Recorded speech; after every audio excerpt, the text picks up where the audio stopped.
You're listening to Qalam Institute's podcast. Visit us on the web at qalaminstitute.org and join us on Facebook at facebook.com/Qalam Institute. Bismillah walhamdulillah wa salatu wa salamu ala rasulillah wa ala alihi wa sahbihi ajma'een. So inshallah we're continuing with the series on the prophetic biography, the life of the Prophet sallallahu alaihi wasallam. In last week's session, we're basically covering the part of the Prophet sallallahu alaihi wasallam where we're at this point in time in our series, we're covering the childhood of the Prophet sallallahu alaihi wasallam. And we're actually talking about a portion or a part and some experiences of his childhood which are very well known, which are popularly addressed or spoken about. And that is his time, the time that he spent in the care and receiving upbringing from Halima radiallahu anha. And I refer to as radiallahu anha because later on we'll read in the Seerah much further down the road inshallah that after Fath Makkah, about a month after Fath Makkah, and some actually say it was in the aftermath of the Battle of Hunayn, Halima ends up accepting Islam. She and her family accepts Islam at that point in time. Nevertheless, at this point in time, of course, we're talking about the childhood of the Prophet ﷺ. So Halima as-Sa'diyah, she comes to Makkah, she takes the Prophet ﷺ back to her home, to Banu Sa'd, to raise him and to look after him and care for him. And of course, there's some financial incentive and motive for her in that as well. And we talked about some of the very interesting experiences, Halima's blessing, and that how when she takes the Prophet ﷺ, this baby, this child, this newborn child, Muhammad ibn Abdullah, she takes him home immediately. Even on the journey back home, she starts to experience so many blessings. She starts to receive so many barakat and blessings, and it seems like a turn of fortune for her and for her family. When she arrives back at home, all these blessings basically they continue. And they continue to receive blessings so much so that even the other people and Banu Sa'd begin to note, and they say, there's something special about this child that you've brought home. There's some type of blessing that you've recently come into that was not there before. And I mentioned some of those blessings and some of those things. The story that I ended on last time was very beautiful, and it's very symbolic and representative of that blessing overall that followed the Prophet ﷺ around even as a child, wherever he went, wherever he was. And that was that whole story about where Halima sees the Prophet ﷺ. She had told the older sister, Shayma, the older foster sister of the Prophet ﷺ, the milk sister of the Prophet ﷺ, Shayma. She had told her that, watch out for Muhammad. He's small, he's young. I need you to look out for him. I need you to watch out for him, especially because she realized, her and her husband realized, there's something special about this child. She sees the Prophet ﷺ sitting out there at noontime, out directly under the sun, in the middle of the desert, when even the animals look for a shade, and the animals begin to nap at that time as well, because they can't even tolerate the heat. And she sees the Prophet ﷺ just sitting out there wide out in the middle of the open. And she sees the older sister sitting there next to him. So now she's not just worried, but she's furious, she's angry. And Halima storms out there yelling at Shayma, her older daughter, that, what are you doing? I told you to look out for him. And that's when Shayma basically tells her mother, she says that, I've been watching younger brother, I watch Muhammad, and wherever he goes, he walks around in the sun and it doesn't even bother him. And it always puzzled me, how does he walk around and he's not bothered by the sun, until I noticed there's always a shade over him. And I looked on top and there's a cloud over him that follows him wherever he goes, always casting a shade over him. And so he walks around, and that's why I'm sitting so close next to him so I can get some of the shade as well. And it is what it is. I mean, it's something special about little brother. And so this is very symbolic of those blessings that the Prophet ﷺ was receiving even from childhood. Now, he was taken by Halima for his proper upbringing and to be taken care of shortly after he was born. I mentioned last time that there's nothing in authentic narrations, there's nothing that gives us a precise duration of time that the Prophet ﷺ spent in the care of Halima, but it's estimated to be about 4 or 4.5 years that he lived with Halima as-Sa'diyah radiallahu anha. And he was brought back in between to visit to be with his mother. I mentioned that last time, that the age of 2, as was tradition, she brings him back, and typically 2 years was the average amount of time that a child would spend out there with a wet nurse out in the desert away from the city. But Halima was very motivated to take him back, obviously, for the continuation of these blessings. And it also coincided with the fact that there was an onslaught of a disease and an epidemic in Mecca at that time. And so, of course, the mother of the Prophet ﷺ was also inclined to send her only child away from any type of disease, so that he could grow up not just in the safety, but also in the healthy environment out there in the villages, out there in the desert, away from the city and its pollution. Now, during the second phase of the Prophet ﷺ living in the care of Halima, there is a major incident that occurs at this point in time. The exact age of the Prophet ﷺ again is estimated, but it's somewhere in between the age of 2 and 4. And so anywhere between the age of 2 and 4, but based on the Prophet ﷺ's own behavior at that time, and the fact that the Prophet ﷺ had full recollection and memory of this fact, the scholars lean towards the fact that this was probably closer to the age of 4.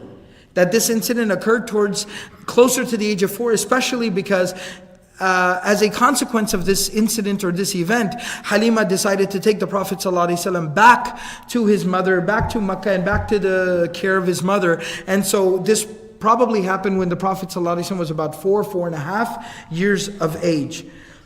And this is a continuation of that same narration that I was mentioning before about Halima, the narration that she herself narrates, where she's talking about her taking this child and all the blessings that she experienced.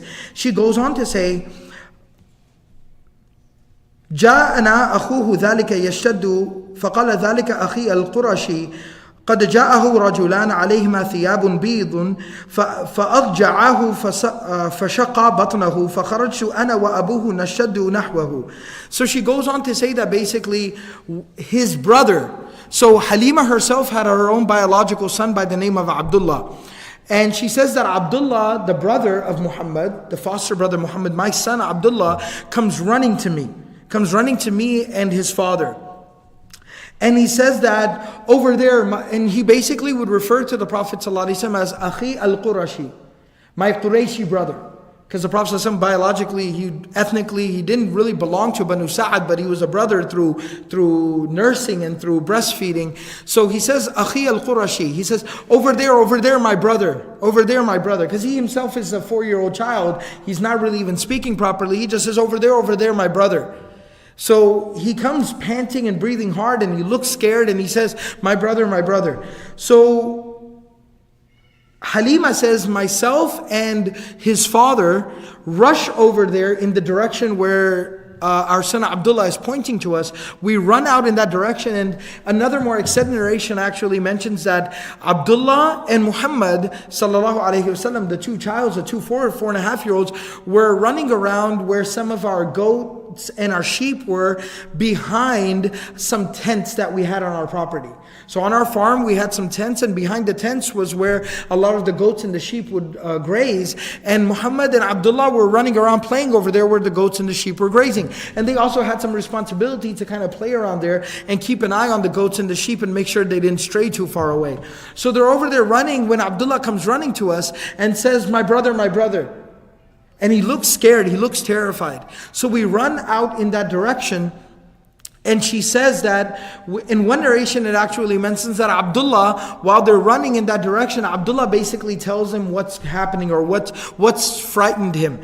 And he mentions, Ja'ahu rajulan, 2 men came, and they were wearing white clothes. And they came and they took Muhammad, my brother, and they laid him down, and then they began to split him open. They basically began to cut his chest open. His interior, they basically began to cut him open.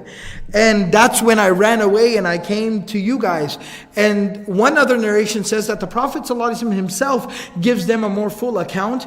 Afterwards, he explains to his parents exactly what transpired and what happened. And yet another narration, and all 3 of these are all authentic. It basically, they all fit in very well with each other. But the third narration is actually later on during the lifetime of the Prophet ﷺ, when the Sahaba radiallahu anhum asked the Prophet ﷺ about his childhood experiences. experiences. And one narration which I'll actually bring up later, Anas bin Malik radiallahu anhu actually says that when the Prophet ﷺ told me this story, and he actually pulled his shirt up to show me that they cut me from here, and he mentions the hollow of his neck all the way down to his navel. So they cut me down all the way from the hollow of the neck all the way down to my navel. And Anas radiallahu anhu says, I was looking at the Prophet ﷺ, and I could actually see the line, and I could actually see the scar along where they had cut him.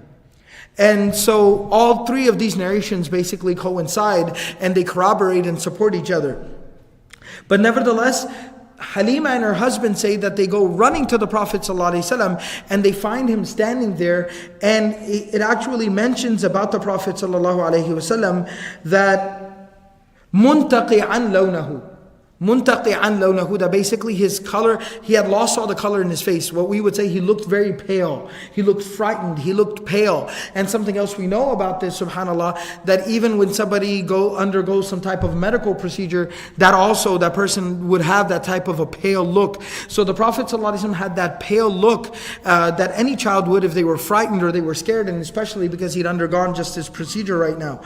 And the foster father of the Prophet ﷺ, Halima's husband, actually asked the Prophet ﷺ, Ya bunayya, my dear son, ma sha'nuka, what happened to you? And now the Prophet ﷺ actually describes what happened.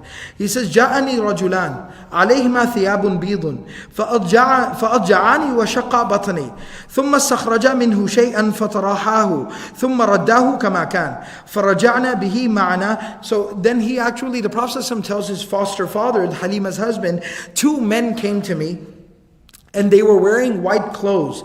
They laid me down. فَأَجَعَنِي, and the word ittija actually means to lay down on one's back. So they laid me down on my back, وَشَقَّ بَطَنِي, and then they basically split me open, and then they took something out from inside of me, فَطَرَحَاهُ, and then they threw it away. ثُمَّ رَدَّاهُ كَمَا كَانَ, and then they returned everything back to the way it was. So they repaired me again, they put me back as I was before. And before I mention what happens as an aftermath to this, I'd like to mention what some of the more extended narrations make mention of. Some of the more extended narrations actually in the later life of the Prophet ﷺ, when he retold the story, he mentioned some other details. He says in one narration that ثُمَّ اسْتَخْرَجَا قَلْبِي, they basically took my heart out. فَشَقَّاهُ, and then they split my heart open. فَأَخْرَجَاهُ مِنْهُ عَلَقَةً سَوْدَى فَأَلْقَيَاهَا, and then they took some type of a blood clot, like some black blood clot, like some black little thing, if you will, right? Just something that was black. They pulled it out of my heart. They extracted it from inside of my heart, and they threw it away. ثُمَّ غَسَلَا قَلْبِي وَبَطَنِي بِذَلِكَ الثَّلَجِ, and then it actually mentions in one of the narrations that when the 2 men came and they laid the Prophet ﷺ down, one of them told him, where is the dish? And they basically had a dish that was made out of gold. And in that, the man tells him, he goes, where is the ice? One narration, the Prophet ﷺ actually mentions it was Zamzam. In another narration, it actually mentions that it wasn't just Zamzam, but it was ice. There was ice in the Zamzam. And he gives it to him. And then the Prophet ﷺ mentions that they took my heart out, they split it open, they extracted some black entity out of the heart, some black element out of the heart. And then they washed my heart in that water, in that ice, Zamzam water. They washed my heart, and they washed my inside with that water, and they returned my heart back, and then they basically sewed me up, and they returned me back to my original condition. So this is the extent of the entire procedure that the Prophet ﷺ describes, which took place with him on that day. It actually mentions another narration mentions some more detail. When the Prophet ﷺ actually describes these 2 men coming, he actually in one narration mentions the fact that they basically came down from the sky. It's as if they were flying down. Ta'iran. يَطِيرَانِ. He actually mentions this fact that they were flying. So they were wearing white and they flew down. So they were like angels in that sense. Because we know from the other narration in Bukhari, by the way, these narrations are mentioned in many different books of Seerah. In all the books of Seerah, Ibn Ishaq mentions these narrations along with all the other Mufassirun. Of course, I'm taking it here from Al-Bidayah wa Nihaya, Imam Ibn Kathir's collection on the Seerah of the Prophet ﷺ. But these hadith are also found in the different various books of hadith as well. The most famous of them is found in the Sahih of Imam Muslim and other books of narration. The most detailed narration is also mentioned in the Musnad of Imam Ahmad. So these are all authentically narrated traditions and narrations about this entire incident. So he actually mentions that they came flying down and they performed this entire procedure on the Prophet of Allah sallallahu alaihi wasallam. In another narration, he actually mentions that after they performed this procedure, then a conversation takes place between these angels. And this is also mentioned by the Prophet ﷺ, where he says, قَالَ أَحَدُهُمَا لِصَاحِبِهِ زِنْهُ بِعَشِرَةٍ مِّنْ أُمَّتِهِ. That he actually says that weigh him against 10 people from his ummah. Weigh him against 10 people of his ummah. فَوَزَنْتُهُمْ. فَوَزَنَنِي بِعَشِرَةٍ فَوَزَنْتُهُمْ. He weighed me against 10 people of my ummah and I outweighed them. ثم قال زنه بمئة من أمته. Then weigh him against 100 people of his ummah. فوزنني بمئة فوزنتهم. They weighed me against 100 and I outweighed them. ثم قال زنه بألف من أمته فوزنني بألف فوزنتهم. He weighed me against 1,000 people of my ummah and I outweighed all of them. Then he said دعه عنك فلو وزنته بأمته لوزنهم. And then he said that leave him now, because if I was to weigh him against all of his ummah combined together, he would outweigh them. And what that basically means, what that reference is in the Prophet ﷺ, in another narration, he explains that basically they were weighing the Prophet ﷺ's whether it be his iman, it be his spirituality, and even his endurance. And what the Prophet ﷺ was capable of enduring, what he was capable of tolerating, that the Prophet ﷺ's endurance, his ability, his stamina, his emotional fortitude and strength, and his iman, his spiritual conviction outweighed all of the ummah put together. And this is further corroborated many other times, where the Prophet ﷺ, in a hadith that is muttafaq alayh, the Prophet ﷺ says, إني أخفت في الله ما لم يخف أحد ولقد أوذيت في الله ما لم يؤذ أحد. I have been threatened more than anybody else, and I've been tortured, or I've been hurt more than anybody else. In another narration towards the end of the life of the Prophet ﷺ, when he was experiencing sakarat, when he was experiencing the pangs of death, the nearness of death, the Prophet ﷺ was experiencing this, and he actually asks Jibreel alayhi salam, who is there to comfort the Prophet ﷺ, he asked him that, is this something everyone experiences? Jibreel alayhi salam said, yes, O Messenger of Allah, this is something that everyone experiences. This is not a punishment of a sort, but when the soul is getting ready to depart the body, a certain amount of pain is something that everyone will experience, because they're transitioning from this life into the afterlife. At that time, the Prophet ﷺ actually made an offer. He made a dua, he made a supplication that, oh Allah, I will take the pain and the suffering of all of my ummah, of the sakarat and the pangs of death. Give it to me, inflict it upon me, but please don't put anybody from my ummah through this experience that I'm going through right now. So we see from these different narrations throughout the life of the Prophet ﷺ that the Prophet ﷺ was able to endure a lot more than anybody else, than all of the ummah put together. And this was basically what was being stated at that time. I'll talk about some of the lessons and some of the things that we can learn from this in just a bit. What I'd like to do before that is, I'd like to go ahead and complete the actual narration and talk about what exactly transpired afterwards. So, now that Halima and her husband, they come and they find the Prophet ﷺ, and as I mentioned before, that the color from his face was completely flushed, and the child obviously looked like he had been through an experience, and he basically describes to them exactly what had happened. Halima and her husband, they take him home. One narration actually mentions that Halima's husband, the foster father of the Prophet ﷺ, he actually immediately hugged the Prophet ﷺ, and he carries him back to the house, and they lay him him down and they allow him to rest and they immediately talk, they speak with each other. What should we do? And they're very worried. They have no idea what has exactly happened, and what their son and what the Prophet ﷺ is describing to them is, it's very, not only is it difficult to believe for them, but even if they do believe, because they obviously realize there's something special about the child, but then they're obviously worried. Oh, I wonder what's happened and what could be the after effects of what's transpired with this child. So what should we do? Halima's husband basically says, we have no choice but to take him back to Mecca. We immediately have to take him back to Mecca. And then one other thing that the narration actually mentions is Halima's husband says that we need to take him back and give him back to his mother before anything else happens to him. Before anything else happens to him, because we don't know what else could transpire.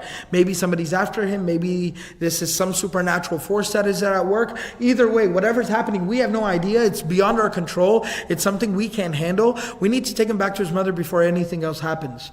And one other thing that they at least talk about amongst themselves is, we should not tell the Prophet ﷺ's mother what has happened to him. Because, and these they weren't bad people like they're trying to slip one by. They say, what's already happened, and as long as we get him back home away from here, then he should be safe.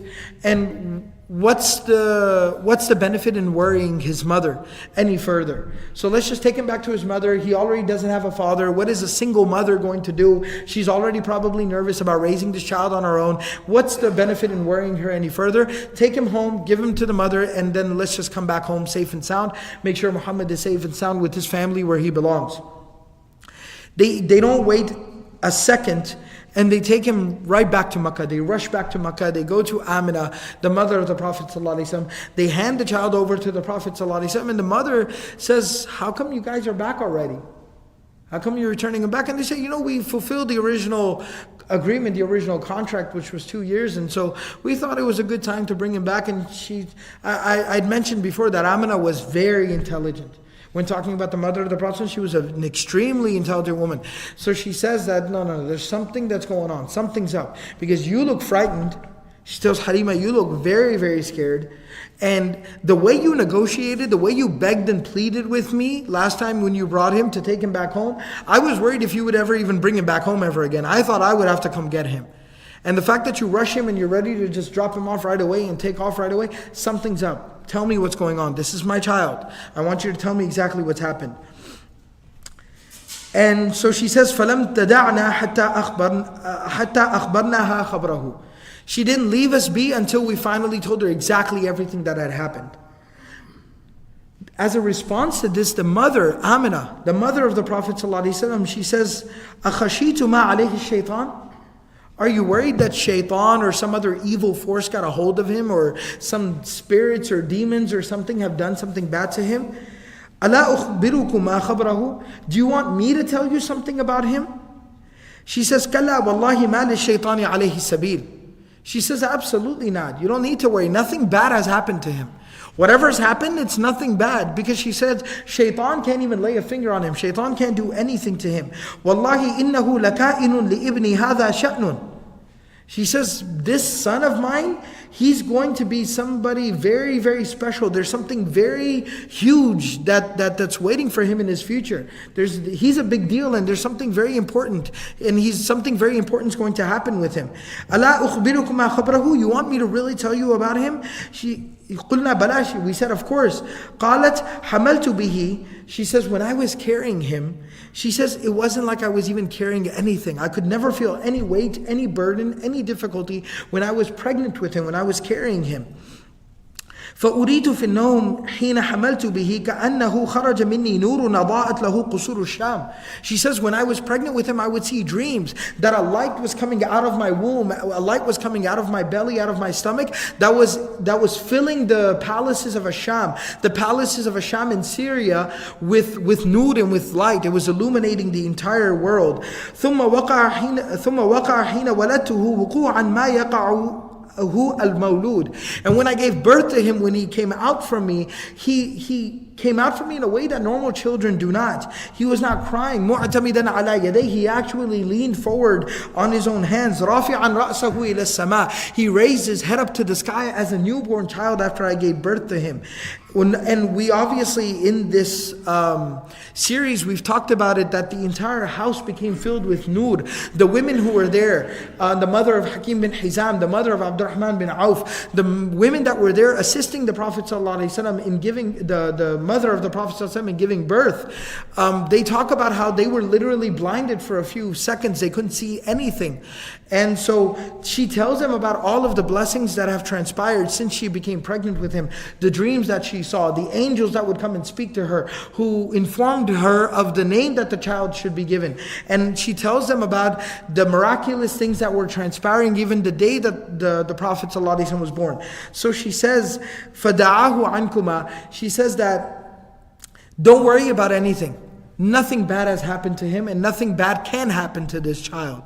And so it basically mentions that they leave the Prophet ﷺ with his mother. They leave him there in the care of his mother, and they return back home. Now, there are many other narrations which basically corroborate this and which provide different types of details in terms of the same incident. In one of the narrations, it mentions Urwa ibn Zubayr radiallahu anhuma mentions from Abu Dharr al-Ghifari radiallahu anhu قال قلت يا رسول الله كيف علمت أنك نبي حين علمت ذلك واستيقنت أنك نبي. And he says that, how did you know that you were a prophet? Like, when did you first realize and truly believe that there was something unique that was going to happen with you? Like, of course, you got the full context of the understanding and you received the divine revelation. You know, اقرأ باسم ربك الذي خلق at the age of 40 in the cave of Hira. But when did you first begin to realize there was something unique, something different about you? And the Prophet ﷺ says, يا أبا ذر أتاني ملكان وأنا ببعض بطحاء مكة فوقع أحدهما على الأرض وكان الآخر بين السماء والأرض فقال أحدهما لصاحبي أهو هو؟ قال هو قال فزنه برجل فوزنت برجل فرجحته وذكر تمام الحديث وذكر شق صدره وخياطته وجعل الخاتم بين كتفيه فقال فما هو إلا أن وَلَّيَا عَنِّي فَكَأَنَّمَا أُعَيِّنُ الْأَمْرَ مُعَيِّنَةً. So the Prophet ﷺ says, "O Abu Dharr, I knew that there was something unique or special about me when two angels came to me. When I was in the valley, or I was in the nearby valleys of Mecca." So he's basically talking about the time when he was in the care of Halima as-Sa'diyah. He says, one of them came and landed onto the ground next to me. The other one was between the earth and the sky, was still up in the air. And he says to the one who had landed, "Ahuwa, are you sure that this is him? This is that child?" فَقَالَ هُوَ. He says, yes, he's the one. He's the one that we've been sent to, that we've been looking for. And then the Prophet ﷺ says that he told him to weigh me against a person, and they weighed me and I was heavier than that person. And then he mentions the rest of the hadith. He mentions the fact that his chest was split. He mentions that it was sewed back up. And it also mentions that that is when that I had mentioned that there was a birthmark the Prophet ﷺ had. I had mentioned this in the session during the series where we talked about the birth of the Prophet ﷺ, that he had a birthmark on his back between his shoulder blades, which was like a cluster of moles. And it actually mentions that this is when that started becoming more apparent. And one narration actually mentions that the angels actually looked at that birthmark on the back of the Prophet ﷺ, which will later on be referred to as the Khatimun Nubuwa or the Khatmun Nubuwa. That was one of the signs of the Prophet ﷺ, and that was one of the signs that he was the seal of prophethood. And so this narration also mentions this. And then one very interesting thing that it mentions is that they did all of this with me, and the Prophet ﷺ says, I was watching all of this happening. And then the Prophet ﷺ actually mentions that I can remember that incident as if it's happening before my very eyes. So this is mentioned by the Prophet ﷺ. And then some other narrations, now that we covered this entire incident, that this transpired, this happened with the Prophet ﷺ when he was a child, and that his chest was split open, it was all washed, it was returned back, and then his foster parents decided to return him back to Mecca, back to his home, back to his mother. Now, did this ever happen with the Prophet ﷺ again? So there are other narrations which talk about the fact that this happened again with the Prophet ﷺ on the night on which he was taken in the journey of Al-Isra wal-Mi'raj. During the journey of Al-Isra wal-Mi'raj, he was prepared for the journey of Al-Isra wal-Mi'raj, and this happened with him again. That he was, and the Prophet ﷺ actually mentions, he was about 50 years old of age. At that time, he was he went to the Kaaba, to the Baytullah, because the journey of Al-Isra wal-Mi'raj was, the Prophet ﷺ was first instructed to go from his home to Baytullah, and there he prayed in the Hatim. The Hatim is that portion of the Kaaba, the Baytullah, which was not included in the construction of the Kaaba. And if you ever visit there, or even if you haven't been there yourself, I recommend that you go online and try to take a look. But it's that half circle area that is technically part of the Baytullah itself, but was not included in the final construction of the Baytullah. And so praying inside of there, that little half circle, is as if you're praying inside of Baytullah. And the Prophet ﷺ it was a regular habit of his, used to love to go and pray inside of that area. So the Prophet ﷺ went inside of there and prayed 2 rak'at, and after he prayed those 2 rak'at, he was basically again laid down. And one narration actually mentions that he was leaned against the Baytullah, the Kaaba, and at that time the angels performed the same procedure upon the Prophet ﷺ, and the same thing happened with him again. So it happened a minimum of 2 times in the opinion of the majority of the scholars of the Seerah. But there is a third incident which is a weaker narration, but nevertheless it mentions that when he was about 10 or 12 years of age. So as if to prepare him for adulthood. When he reached the age of about 10 or 12 and he was about to enter into adulthood, he was about to hit puberty, adolescence, that at that time it happened for the second time. So technically it happened a full 3 times with the Prophet ﷺ to prepare him for adulthood. But again, as I mentioned, that narration which mentions it happened at the age of 10 or 12 is weaker in strength. But at a very minimum, it happened with the Prophet ﷺ 2 times that this incident occurred. Now talking about what can we exactly take home from this? What can we derive from this? And what do we learn from this? So, the very first thing I should mention here is, why did this even happen with the Prophet ﷺ? So there's many different thoughts and ideas on this. Generally, what the scholars mention is that the very first thing the scholars talk about is that there's a little bit of coming to terms with the fact that this even happened with the Prophet ﷺ. In more recent times and more modern times, particularly within the last 3 to 4 centuries, with the onslaught of certain academic presentations of the Quran or even of the Seerah, the life of the Prophet ﷺ, which we basically refer or allude to as Orientalism, there's a lot of discussion as to the validity of such a narration or the validity of such an incident. Did something like this even happen? What is the validity of something like this happening? To what extent should we believe in something like this actually transpiring with the Prophet ﷺ? Orientalists have basically dismissed these narrations as a fairy tale or as the imagination of certain storytellers of the life of the Prophet ﷺ, and they basically refer to these narrations as being completely preposterous. How could you believe in something like this? How could a medical procedure be happening like this 1400 years ago? How could he survive like this? Who are these people doing it? It's just completely preposterous. It's just the imagination of Muslims. What we basically understand is that these come to us through authentic sources. And the second thing is believing in something out of the ordinary. Believing in something out of the ordinary, extraordinary about the Prophet ﷺ is not something that we have trouble with. It's the Messenger of Allah sallallahu alaihi wasallam. And it's actually a test of our iman. That if something extends beyond, what we grasp as reality or possibility, that doesn't mean that it's not true. So much of the Quran could fall under that context, and we actually see those same people will only be willing to come to terms or accept something from the Quran when it can be made to fit their grasp of reality. It can be catered to their rationale, all right, their intelligence, their grasp of things. Then and only then will they only accept. But we understand that, of course not. For us, primarily, accepting and believing is something that is a test of our iman, our faith, and its fortitude. And so it's not far-fetched for us to believe in something like this. So we completely grasp it, and we have no problems with believing in it. But now, why did something like this happen? Because at the same time, we have to have a sense of balance. Are we literally medically going to read so much into it that we're going to say, so the evil and the shar of every human being is actually like some black little element inside of somebody's heart biologically. So now let's start performing open heart surgery in the Muslim community, taking that black thing out of it. Boom, I don't have to worry about ever committing a sin ever again.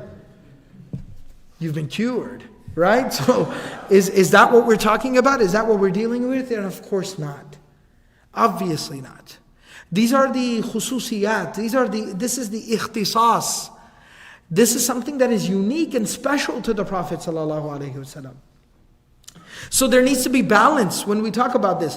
We don't take it so literally where we start now performing these procedures on people to remove the evil from people's heart, and then they never have to worry again about anything. And at the same time, we don't completely dismiss it because it doesn't fall within our grasp of reality. I can't make sense of it medically, scientifically, so it must be bogus. Of course not. There's a balance. We believe it happened. But it's something that happened by the divine decree of Allah, by the instruction of Allah, by the guidance of Allah, through the command of Allah subhanahu wa ta'ala, and it was specific to Rasulullah sallallahu alayhi wa sallam. Alright? And so, why now exactly was it done to the Prophet? What are some of the benefits or what are some of the wisdoms in this? Number one, of course it was to remove, and the Prophet ﷺ alludes to this in certain narrations in a conversation with Aisha radiallahu anha when he asks her one time, did you become jealous? Were you feeling jealous? When she was acting out one time and the Prophet ﷺ asked her, were you jealous? She said, yeah, of course I was jealous. Of course I was jealous. And then the Prophet ﷺ said, well then your shaitan had gotten a hold of you. Your shaitan got the best of you and that's why you felt jealous. So then Aisha radiallahu anha asks the Prophet ﷺ, does everyone have a shaitan? He said, yes, everyone's got a shaitan attached to them who tries to take them in the wrong direction, who tries to make them make bad decisions. Then she asked the Prophet ﷺ, even you, O Messenger of Allah? The Prophet ﷺ said, yeah, even a shaitan attached himself to me, but فَأَسْلَمَ. But that shaitan became Muslim. Alright, that shaitan became Muslim. In another narration, the Prophet ﷺ says, but my shaitan does not have control over me, I have control over him. Meaning I beat him, he doesn't beat me, he doesn't get the best of me, I got the best of him. So some scholars mention that one of the benefits of this was cleansing the heart of the Prophet ﷺ, freeing him from those influences which are the evil influences, the nafs, the carnal desires, the influence of shaitan. That was what was extracted. فَطَرَحَاهُ, they took it out and they threw it away. The second benefit of this was, and this is what makes sense of that fact that this happened not once, but two, possibly three times with the Prophet ﷺ, that the washing of the heart and the cleansing of the heart with that water of Zamzam by the hands of the angels in a golden dish that came from Jannah, from heaven itself, was basically fortifying, it was strengthening the heart of the Prophet ﷺ, لِإِلْقَاءِ الْقُرْآنِ, لِإِلْقَاءِ الْوَحِي, to receive divine revelation, divine inspiration, and to be able to bear the Qur'an, to be able to carry the Qur'an, to receive the Qur'an. Because we know, إِنَّا سَنُلْقِي عَلَيْكَ قَوْلًا ثَقِيلًا. Allah subhanahu wa ta'ala told the Prophet ﷺ that this divine revelation, this Qur'an that is sent down, it's very heavy. And we actually know narrations that mentions, Aisha radiallahu anha mentions that one time when the Prophet ﷺ was laying down and he had his head in my lap, on my leg, he was resting his head on my thigh, and he was laying down in home, and divine revelation began to come down upon him, that she says his head became so heavy, I was afraid that he was going to crush my leg. Like I was crying and I was screaming because I could not carry the weight of his head on my leg when he would receive divine revelation. It mentions that sometimes when the Prophet ﷺ would be on his camel or he'd be on the animal, on transportation, and divine revelation would come, many times the animal would sit down and begin to moan under the weight of the divine revelation. It mentions that when the Prophet ﷺ would receive divine revelation, he would become completely red and he would sweat profusely to the point where sometimes he would become soaking wet. And many times it was like he would black out literally, like he couldn't see clearly because of the pressure that was coming down on him when he would receive divine revelation. So we see from all of this that it was very heavy. So this was the heart of the Prophet ﷺ that was being treated and was being prepared to eventually receive divine revelation. Wallahu ta'ala a'lam. Secondly then, the scholars say then, why would it happen in this type of a physical manner? Why would there be a physical procedure like this? Why wouldn't it happen more in spiritual terms? Why would it happen like literally like surgery? Right? Why would it happen like a physical medical procedure like this? This was lil-i'lan. This was basically to make it a publicly known thing that something unique had happened with this child, so that the child himself would realize, the people close to the child, like Halima, like her husband, like his foster brother and sisters, like his biological mother Amina, just so that the people immediately around him would also realize something is happening with this child, something is continuing to transpire with this child, and this child is on his way to achieving great things.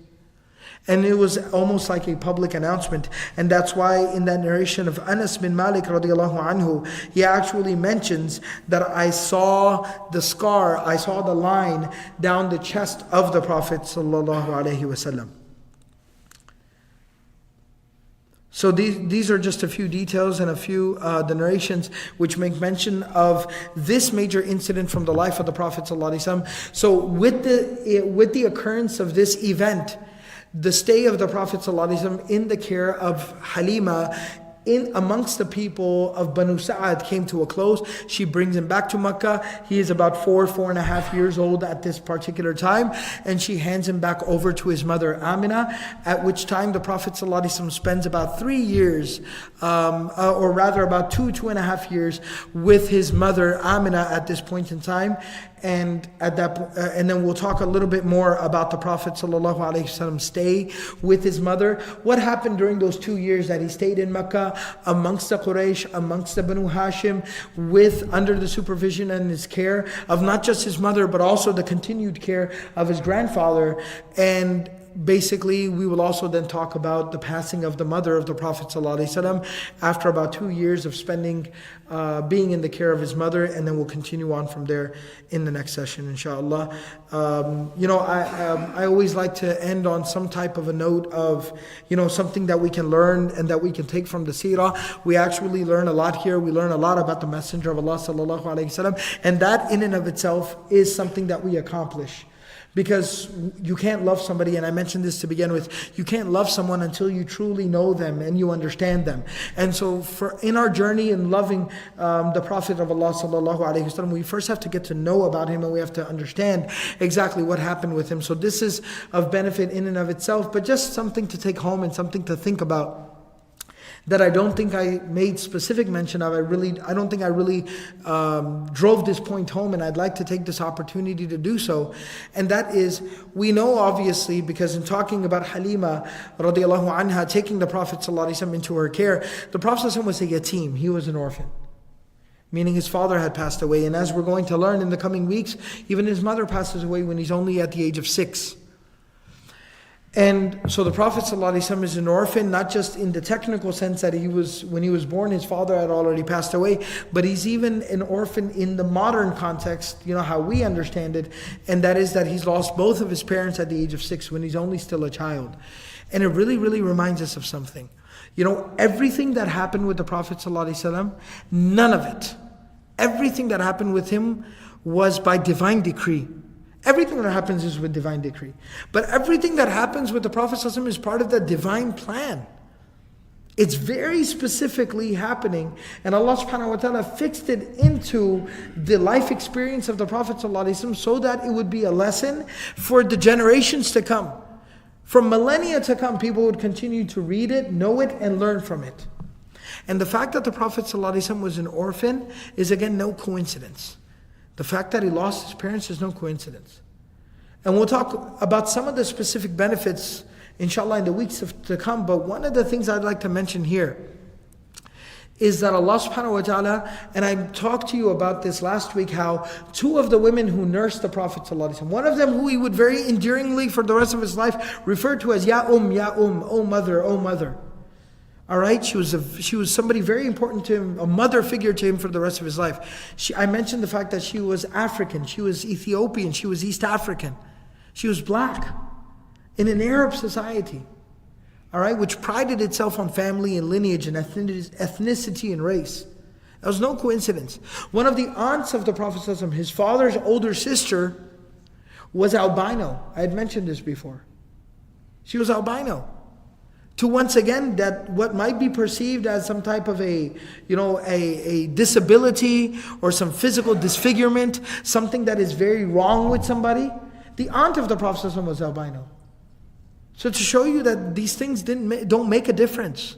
These were still the family of the Prophet ﷺ. These were people who shaped him, people who influenced him, people that he loved very dearly.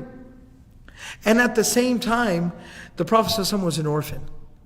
To remove any type of aib or ar, any type of, negative association with being an orphan. That, sometimes when we mention the virtue of things, the Prophet ﷺ was the very first hafiz of the Quran. And that's why being a hafiz is such a great thing, amongst the other virtues. The Prophet ﷺ was the first one to pray. The Prophet ﷺ was the first one to do this, the first one to do that. Well, the Prophet ﷺ was also the first orphan of this ummah. He was the first orphan from the ummah of the Prophet ﷺ, was the Prophet of Allah ﷺ. And so it removes any type of indignity, any type of negative association with being an orphan. And it actually gives great virtue.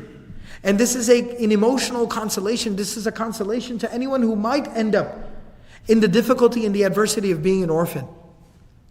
That person should not feel like something is against them. That person should not feel downtrodden. That person should not feel like they are any less of a human being, because the Messenger of Allah, Muhammadur Rasulullah sallallahu alaihi wasallam, was an orphan. And we as a society and as a community need to also look at them and reflect at them similarly. When we look at an orphan, let us remind us of the Messenger of Allah sallallahu alaihi wasallam. And if I had the opportunity, what type of care, consideration, love and affection would I shower upon the Messenger of Allah sallallahu alaihi wasallam? That similar type of love, affection and consideration needs to be offered to any orphan that I come across. And so just a little bit of a reflection, a reminder, and something to go home with, inshallah, from the life of our beloved Messenger sallallahu alaihi wasallam. May Allah give us the reality and the understanding of the life of the Prophet sallallahu alaihi wasallam. May Allah grant us the true love of His Messenger sallallahu alaihi wasallam. Subhanallahi wa bihamdihi, subhanakallahum bihamdik, nashhadu an la ilaha illa anta, nastaghfiruka wa natubu ilayk.